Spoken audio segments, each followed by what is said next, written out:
Hello everyone, my name is Kenneth, and today we'll be going over the one thing again on chapter 14 called Live by Priority. So, the quote is, planning is bringing the future into the present so that you can do something about it now. So, some people asking like, would you tell me, please, like, where should I go, like, from their position, and then, like, and stuff like that. So there's this thing said, would you tell me please which way I ought to go from here? And the cat said, that depends on a good deal on where you want to go, where you want to get to. So, so Alice said that I don't much care where. The cat said, then it doesn't matter which way you go. So Alice's classic encounter with this cat. So in Alice's Adventure of Wonderland, she says that it reveals like a close connection between all of these purpose and priority stuff.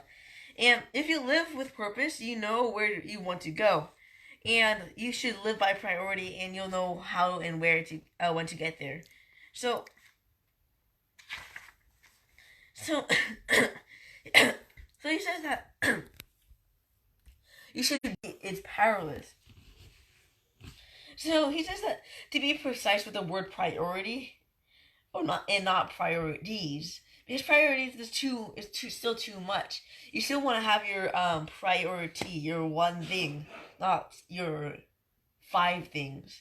And so that it says that it comes from the originally from the 14th century, from the Latin prior, meaning first, and that means you should do your priority first because it matters most. And so basically today we elevate priority from like to priorities by adding highest, top, first, all those different types of words like main, priority, most important from it. But so he says that it would seem that priority has traveled in an interesting road, because now there's like many words you can use instead of just priority. So he says that whenever he teaches goal settings, he makes it his top priority to show how a goal and priority work together. And he does this by asking, why do we set goals and create plans?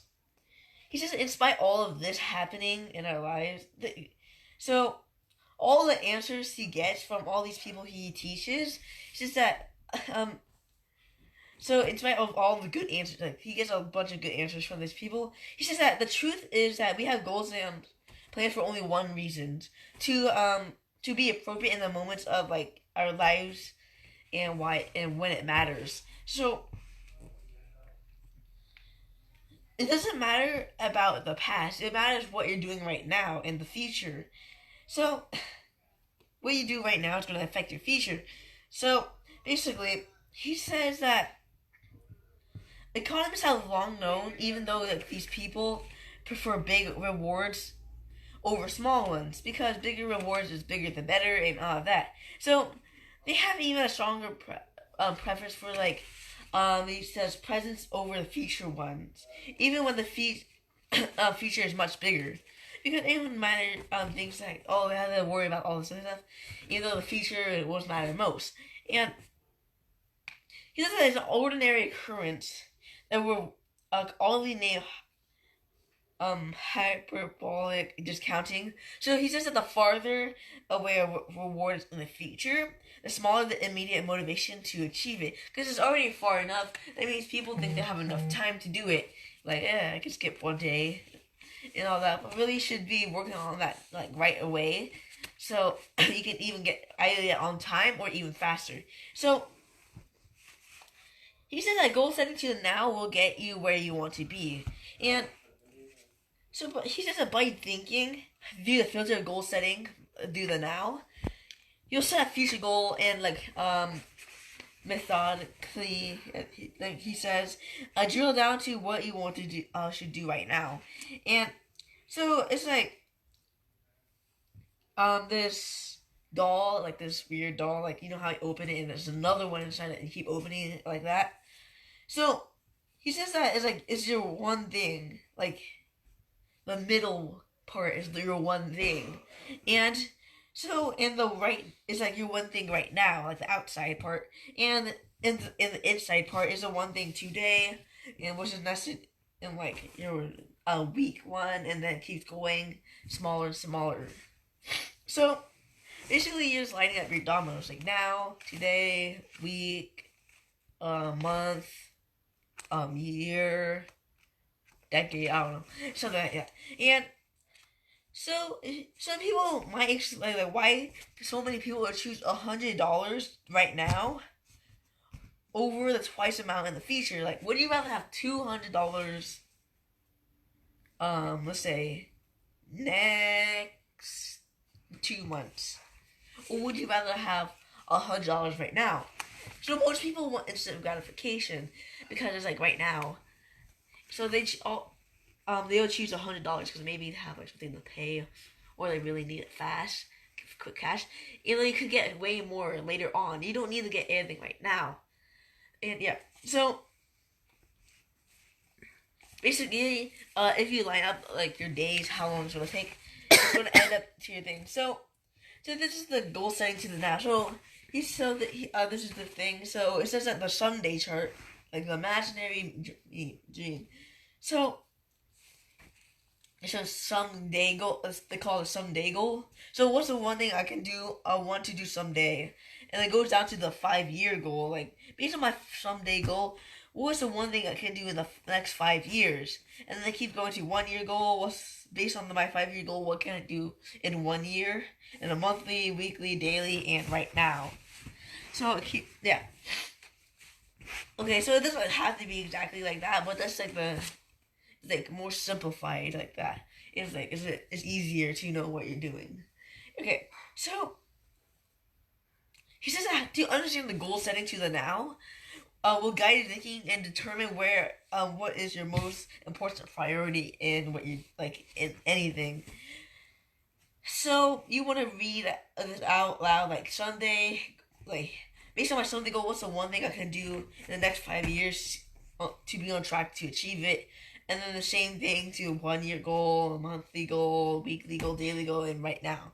So you should he says that you should read this out loud to yourself, like every day, I guess. So yeah, every day, like often. So he says because you're training, like your mind how to think properly and stuff. How can you connect one goal with the next over time one until you know like the basic like things, like most important things you can do like right now. So okay, so basically, what's the one thing I can do right now? So I'm on track to achieve my goal someday. So I can achieve my someday goal. Because it doesn't. He says that it doesn't really work because it's too spread out apart. Like some days like all the way out there, and then right now it's too close and too far. So he says that the moment is too far from the future to clearly see your key priority. So you want to do your someday goal, like let's say travel to Hawaii, something 5-year goal, like do something, and then 1 year, and then right now like maybe get some money, or like notify your friends or something, and like book, I guess. Well, most people, I don't think it'll take like 5 years to go to Hawaii, depending on your situation. But like, so maybe it takes like a year. Some people take like 10 years, I guess. Yeah. So, anyways, so in the end, the students who like he said the study, on the research backed this thing up. There's 3 different separate studies. Psychologists, after 262 students, to see the impact of visualization on the outcomes of different students. The students were actually visualized in one of 2 ways. Those in one group, or it's called group 1, were told to visualize the outcome, like getting an A on the exam. Like some people get happy, some people like it's only an A, not an A plus. So, and the others were asked to visualize the process needed to achieve the desired outcome. So like all these statisticians that you need to get to an A. So in the end, the students who visualized the process perform better than the ones who already got the thing, because they know how to do it. They solve the whole process of how to get the A.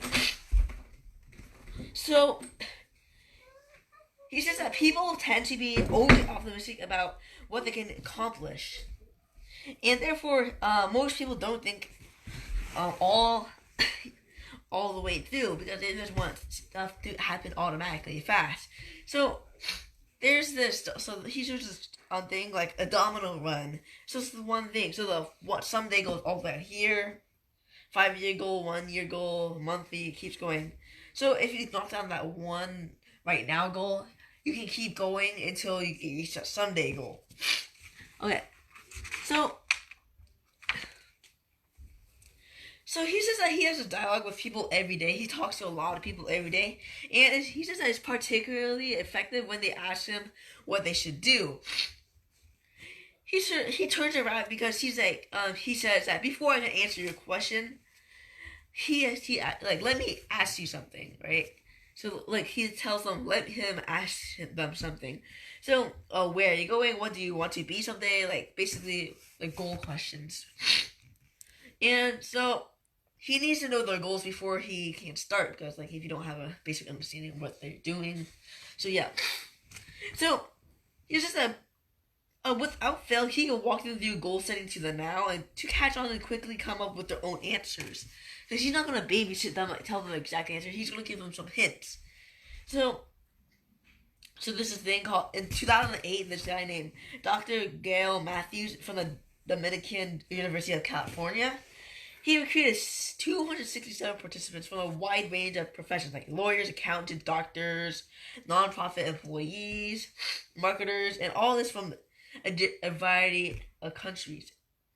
So those who wrote down the goals were 39.5% more likely to accomplish them. He says that writing down your goals is like really important because if you write, because you know where you want to go. You have so you put down your priorities. If you don't write down your goals, you don't know where you're going. You're going like blindly with your eyes crossed, like you're like going, your eyes blindfolded, like shooting with eyes closed, like and all of that. So some big ideas from chapter 14. So there can only be one thing because it can't have just priorities. Because one of them has to be the main priority. So you want to focus on that main priority. And he said that the most important priority is the one thing you can do right now that will help you achieve something bigger in the future. What matters most to you. And number 2, goal set to the now. You want to like from someday to all the way to like years, to months, to weeks, to days, to now, and that. So he says that knowing your future goal is like how you begin to set your goal to the now. And so identifying your steps to get to somewhere, you'll accomplish it along the way to be clear. And number 3, put pen to paper. You need to write down your goals and keep them close. Like put them on a wall in your bedroom or in an office so you can keep looking at it. Somewhere that you can look at safely. Or maybe, like maybe on your bed or something. So, how much time do you have left? Keep on going. The long will go on. Okay, so now we'll be going on to chapter 15 because chapter 14 it's kind of short. It's like 10 pages. So, one of the quotes. So productivity isn't about being a workhorse. Keeping busy or burning midnight oil. It's more about the priorities, planning, and fiercely protecting your time. So if you're working hard, it doesn't like, oh, it's not the hard work. It doesn't matter if you're hard working. You need to work smart and know your priorities. Because you can work. Many people work hard in life and they still can't get what they want because they may be working hard, but they're also not working smart. And so because they don't know the priorities, they didn't plan life out well, and they don't know how to they don't know how to control their time. So he brings a Scrooge's story because it might, like, he says that it might have been a footnote in the literary history, except for this, like, he acted weird and stuff. So passionate about his new purpose, empowered by he says priority that fulfilled it, he got up and got going. So, productive action transforms lives. And so you want to be productive in doing anything. You can't just, like, do nothing. So, because, like, So the thing says people like will never be heard in movies saying, "Let's go be productive" in movies. That's like how it takes the hill because like you know how like horse plays always have to like nonsense like hurry up, get to the action or something. They're like just eating dinner or something.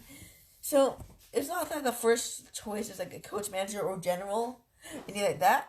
Uses the like rallying cry to keep just arouse deep emotion and inspire troops. It's not what you say to yourself to take a deep breath and dive into a challenge or face competition. He says that Dickens never had Scrooge utter these words as he took in command of transform his life. Yeah, being protective is exactly what Scrooge was. He never exactly said what he was like if he was protective or not. But Gary and Jace says like he been very productive. So because he changed his life around, and because he had to take some action in order for him to make a big change. So he says that we're always doing something: working, playing, eating, sleeping, standing, sitting, breathing, anything. Like your heart is still beating, all of that. So in real life, we're still doing something. You cannot be like, literally not doing anything, but doesn't mean you're actually being protected every day, like every minute, every second of your day. So, he says that the question is never will we be doing something, but rather what that something is will be doing. So he says that sometimes what we do doesn't matter, but sometimes it does, because like if you just like hit the couch, it doesn't really matter to anything. But let's say you smack someone in the face, that's gonna matter to the person that smacked your face because you smacked their face because that's gonna hurt. Okay, so yeah. So anyways,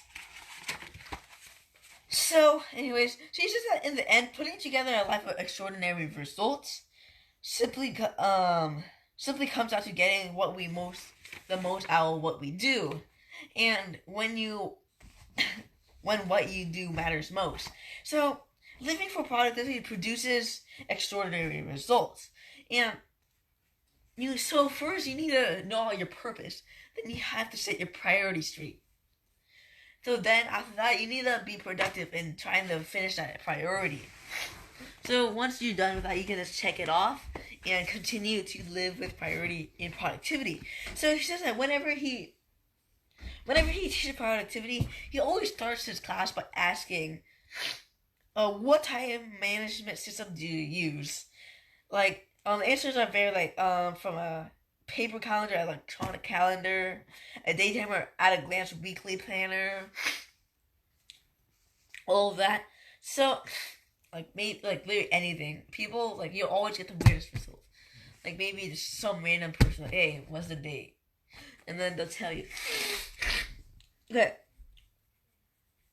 So you can use any time management thing that you can use. So as long as you know how to use it correctly. And so when he says that that's great, well, what kind of system do you use? The answer is always, what do you mean? Because like, what does he mean about like what kind of system does he use? So he just asks them. He tells them, well, if everyone has the same amount of time and yet some earn more than others, can we say that is how we use our time and determines how much money we make? Everyone else in the room agrees to that. So if this is true, he says, that time is money, then the best way to describe time management system might just be the money it makes. So do you think your $10,000 a year system, the $20,000 a year system, 50,000 to 100,000 a year, or 500,000 a year system, or are you going to use the 100 million plus system? So basically, my head's itchy. But anyways, okay. You need to shower. Yeah. I showered yesterday though. Mm-hmm. No, 2 days ago. Anyways, I'm probably gonna shower today. But anyways, someone like always, he says that always someone's going to ask, how do we know? And then he asks them, how much do you make? So if he says that if money is like a metaphor for producing results, then it's clear a time management system's success can be judged by the productivity it produces. So like look at your salary. If you're making 50K a year, that means so basically you're using your time okay. It's not really the best way because you like let's say you compare yourself to a person that makes 100K a year. You both have the same amount of time, but maybe one works harder, maybe one works less. So that's why they're making different money. So it matters what you do. Everyone has the same amount of time. It matters if we're working hard, not smart, not even trying, whatever, or like yeah. So he says that the strange thing about his life is that he never worked for anyone who wasn't a millionaire or didn't become one. So he didn't set out for this to happen. So you want to learn from people who are richer than you or more successful than you in like different ways. In the way like you like it. So the most successful people are the most productive people. They know how to manage their time. They know how to play their the game of life, not the board game, like the actual game of life. So he said that productive people get more done and achieve better results and like earn far more than the average person. Like they earn more than they earn more stuff than the hours they rest. Well, that's obvious. But like they earn more money while like sleeping while most people are actually awake. So like Bill Gates, he earns like a few $1 trillion, not a trillion, a few thousands dollars in like a second. Oh no, is that Jeff Bezos? I don't know, but they earn about like something like that, like 100 something like per millisecond. So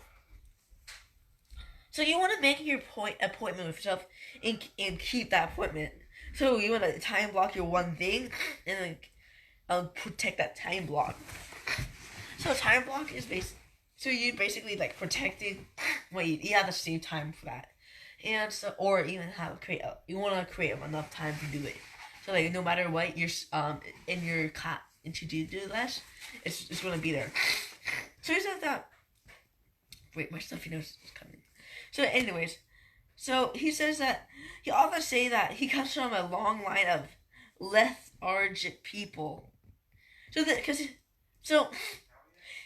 sees that it seems that at times that his genes might have more in common with a tortoise than a hare because like he's slower. So on the other hand, some people he works with are so blessed with energy, they actually like all the energy he gives off, like they actually like, yeah, and like let's just shake and have a seizure or something like that. And so on the other, so basically he says that amazingly they're able to work long hours for extended periods and never be able to wear down.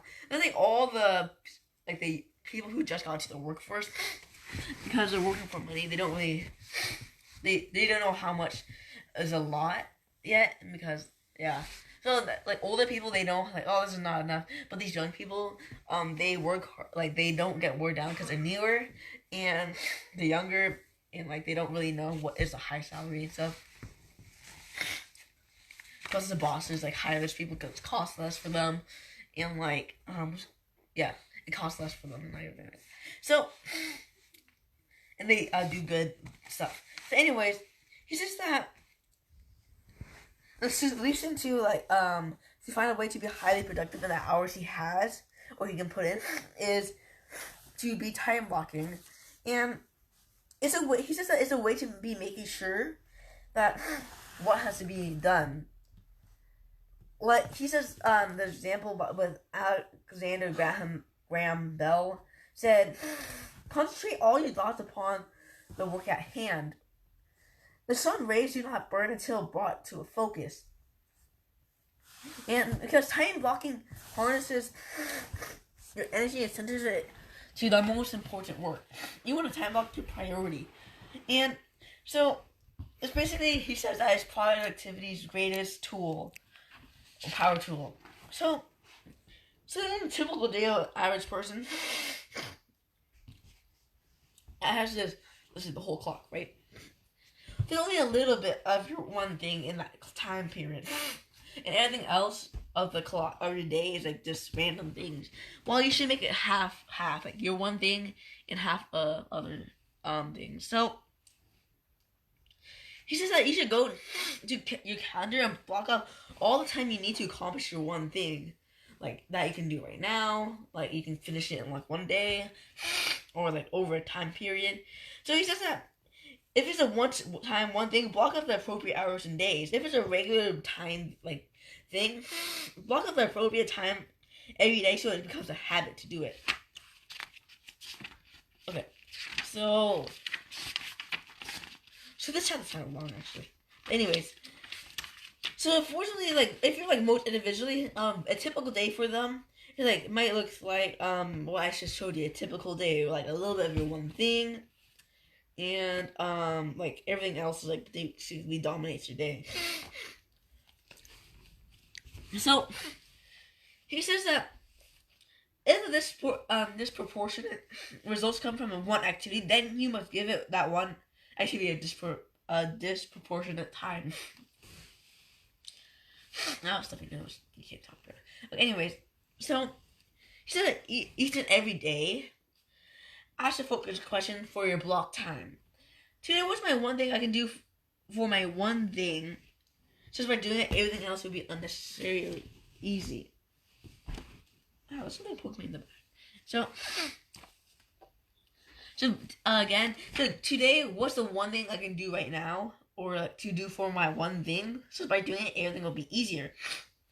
So if you ask yourself that one day and follow through with that, you'll get extraordinary results. So those who do this, in his experience, like they actually not only become the most accomplished people, but he also have made the most career opportunities.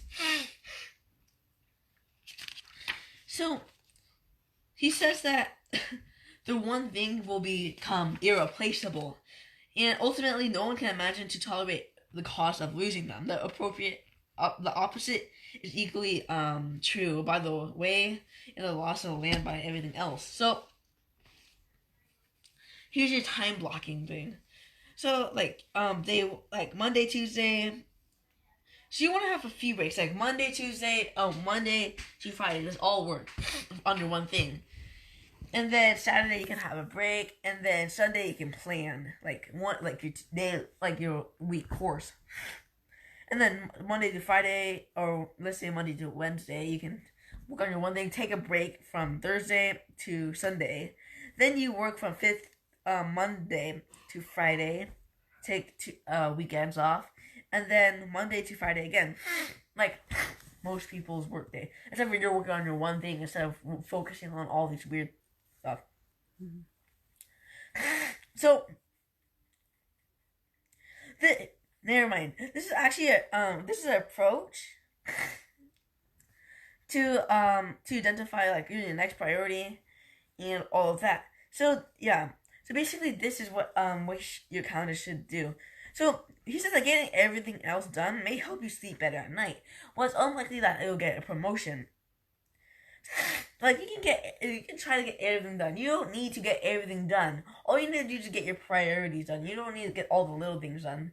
Maybe your priority is spending time with the kids or your parents, or like celebrating New Year's, and yeah. So he says the time blocking works on the premise that a calendar records appointments, but doesn't care whose appointments are with. So he says that when you know your one thing, you want to make an appointment with yourself and try to tackle on. So he says, okay, this is how you achieve extraordinary results. So you want to time block these 3 things in the following order. Number 1, time block your time off. 2, time block your one thing. And 3, time block your planning time. So time block your time off. So extraordinarily, he says that successful people will launch the year by taking time out to plan the year or the time off. Because they know they'll need it and like they'll be able to afford it and all of that. So, oh, by the way, this is my old Band-Aid. Ew. Okay, I don't mind putting it. So, anyways, the other hand, these successful people don't reserve time off because they don't think they'll deserve it or they're able to afford the time. Okay. So you should take time off, block out long weekends and long vacations, and then take them. So, okay, so you don't want to be overworked.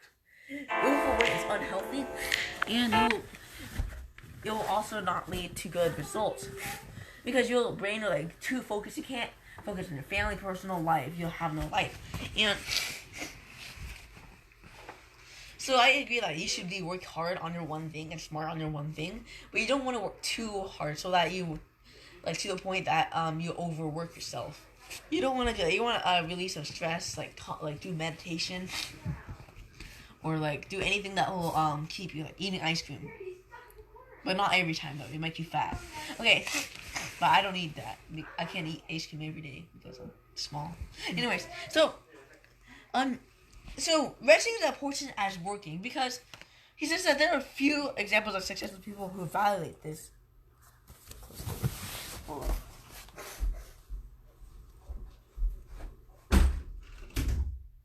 Oh, that's good. They're being noisy. Okay, so there's a lot of successful people who work a lot. They may be successful, but they're not. They shouldn't be our role model because they're working a little too hard, and they succeed at how they rest, and not because of that. So you want to, because resting is important as much as working. You should have an equal amount of resting. Don't rest more than how much you work. You should have about equal, 40, maybe 51% of what your one thing, and maybe 49% of resting. But you don't work, rest, and then work, and then rest. So yeah, you don't want that's why this week ends. So yeah. So he says that to time block your one thing. After you time block your time off, you want to block your one thing. Cause yes. But he says okay, why would you some people ask why would you time block your one thing second? But it's supposed to be the most important thing. But he said that if you neglect your personal time, you can't get your one thing done. You can't make enough time to get your priorities straight and done. So he said the most productive people are the ones who experience extraordinary results. Design their days around their one thing. Some people don't want to creating the iPhone or computers, the Mac, I don't know, so like that, and or Microsoft, Bill Gates, they have their one things, the eyes on them paper, and so this book is Geography of Time by Robert Levine points out that most people work on the clock time. It's 5 o'clock, I'll see you tomorrow. Well, others work on an event time. So basically my work is done when it's done. So when you're on an event time, okay, if I'm done already, I'm done. I'll meet you right after work. Well, you can't, so you don't know when you'll stop. Maybe you'll stop working at until 10 p.m. That's extreme case, I guess. Or because that means you won't end up it's going to be super late and you probably won't even be able to meet up. You want to set your time, you want to time block that time so you can get almost a guaranteed chance to get them to them. So I'm gonna blow my nose, but whatever. So the key to making it work is to block time as early as possible in your day, as fast as you can. And so you want to give yourself 30 minutes to an hour to create a morning priorities. Then move to your one thing. So his recommendation is to block 4 hours, time block of 4 hours a day. Cause that might sound a lot. It's cause you have 24 hours in a day. Honestly, because he says that you should do more. That's basically honestly the minimum you should do. So on writing, Stephen King, you know him, he wrote It. He sleeps with his lights on. No wonder he's always writing horror movies. Books, horror books. Yeah, right? Is it that? Yeah. So, so this is his workflow. His own schedule is pretty clear out. Mornings belong to whatever's new, current composition. Afternoon is for naps and letters. Evenings are reading, family, Red Sox games on TV, and any revisions that cannot wait. Basically, mornings are like the prime time in writing, because you want to get all your priorities done first before we can relax. And yeah, so basically, like many other successful authors or writers, in his early career, Stephen King, had to find time blocks where he could, so he can have enough time to get his priorities done. So I feel like morning is the longest part time of the day. Like morning lasts from midnight all the way to 11:59, while afternoon comes from like 1 all the way to maybe 4:59, and the evening is like 5 to 8, and then nighttime is just 9 to basically 11:59. So yeah, morning's the longest part of the day. I don't know why. Okay, so an executive assistant to this guy's Gary's and Jay's team recently transitioned to blocking large chunks for a project, and it was stressful at first, and because he was the executive assistant was continually interrupted, email alerts, getting colleagues dropped by, all these distractions. So these weren't even distractions. To us they were distractions, but to her that's her job. And so in the end, she had to borrow a laptop and all this to escape drive-bys by some random people. So I like how if you're teaching people not to work for others and you're teaching this to your employees, they're probably then why am I working for you? I'm like, whoops, should not have told you that. Okay, anyways, so how much time do you have left? You don't know. Okay, so I think we're gonna end it here because this chapter is really long. So I hope you enjoyed this video. Some 3 things. So you want to live by priority and productivity. In order to be productive, you need to time block your day off, maybe 4 hours in the morning, and afternoon you can maybe finishing touches, and eating, reading, doing taxes or whatever. And at nighttime is relax, family time, sleep, all that. So, and you want to live priority, because you cannot be productive without your priority. It comes from the word prior, it means first. And I mean, you cannot have priorities. You can only have one priority. Because even if you have a bunch of priorities, there's always going to be that one main priority. And yeah, so you want to time block your time. Then you want to do you want to time block your one thing, and then keep going after that. So I hope you enjoy this video, and I'll see you next time.